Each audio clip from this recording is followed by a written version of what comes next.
એક જંગલમાં નિર્મળ જળનું સરોવર હતું, જેમાં એક કાચબો રહેતો હતો. સરોવરના કિનારા પર જ એક મોટા ઝાડ ઉપર પોતાના માળામાં એક કાગડો રહેતો હતો. ઝાડની નીચે દરમાં એક ઉંદર રહેતો હતો અને નજીકની ઝાડીઓમાં એક હરણ રહેતું હતું. ચારેમાં ઘણી મિત્રતા હતી.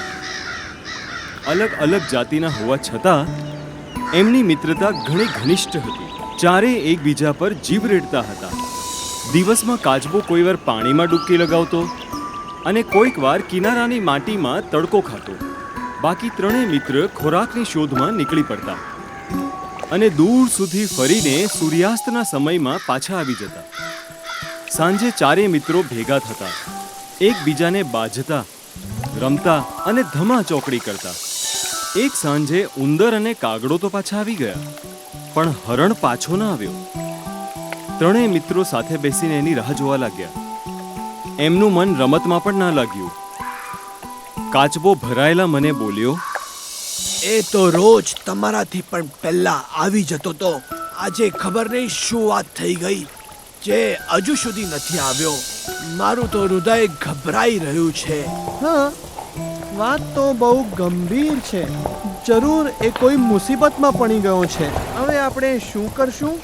મિત્રો, એ જ્યાં ચરવા માટે રોજ જાય છે તે જગ્યાએ હું ઉડીને જોઈ આવું છું, પણ અંધારું થવા લાગ્યું છે.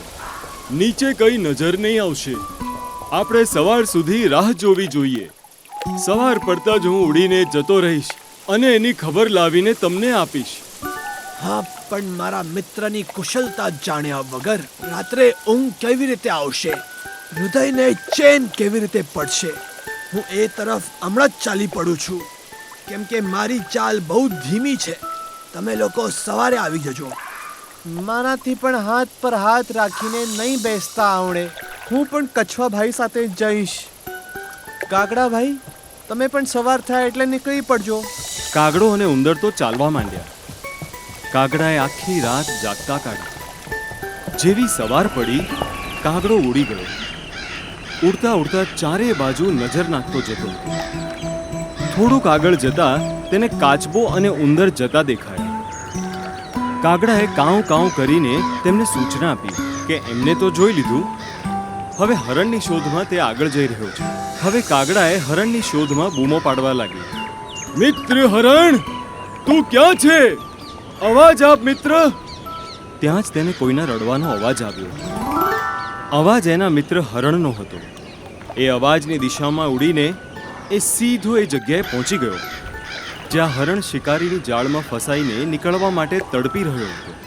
હરણે રડતા રડતા બતાવ્યું કે કેવી રીતના એક નિર્દય શિકારીએ ત્યાં જાળ ફેલાવી રાખ્યો હતો.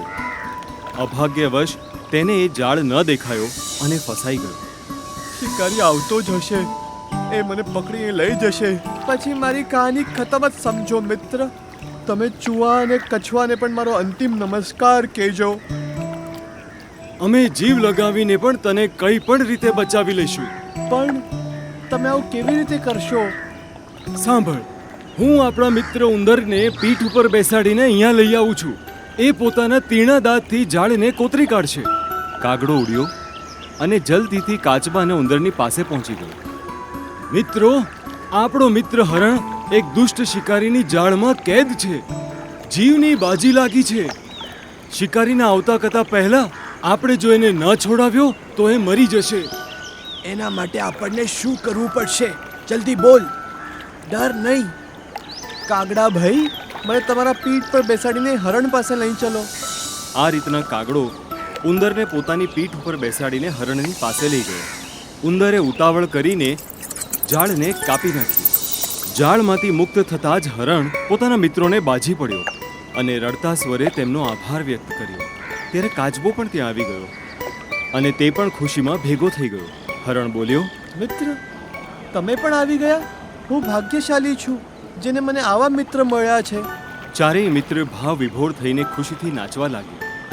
અચાનક હરણ ચોંક્યો અને એણે મિત્રોને ચેતવણી આપી. મિત્રો, જુઓ, શિકારી આવી રહ્યો છે. જલ્દી છુપાઈ જાઓ. ઉંદર તરત જ નજીકના દરમાં છુપાઈ ગયો. કાગડો ઉડીને ઝાડની ઉપરની ડાળ પર બેસી ગયો. હરણ એક જ કૂદકામાં ઝાડીઓમાં જઈને છુપાઈ ગયો. એ ગાયબ થઈ ગયો. પણ ધીમી ગતિવાળો કાચબો હજુ તો 2 પગલાં ચાલ્યો ને ત્યાં તો શિકારી આવી ગયો. તેણે ઝાડને કપાયેલું જોઈને પોતાનું માથું પટક્યો અને બોલ્યો, શું ફસાયો તું અને કોણે કાપ્યો? એ જાણવા માટે તે પગના નિશાન શોધવા માટે આમ તેમ જોવા લાગ્યો કે ત્યાં જ એની નજર ધીરે ધીરે જઈ રહેલા કાચબા ઉપર પડી. એની આંખમાં ચમક આવી ગઈ. વાહ, આજે આ જ કછવો મારા પરિવારનું ભોજન બનશે. તરત જ એણે કાચબાને ઉચકીને પોતાના થેલામાં નાખી દીધું અને ચાલવા લાગ્યો.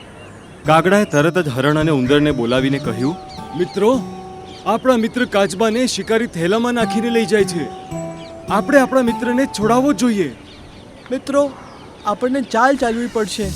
હું લંગડતો શિકારીના આગળથી નીકળીશ.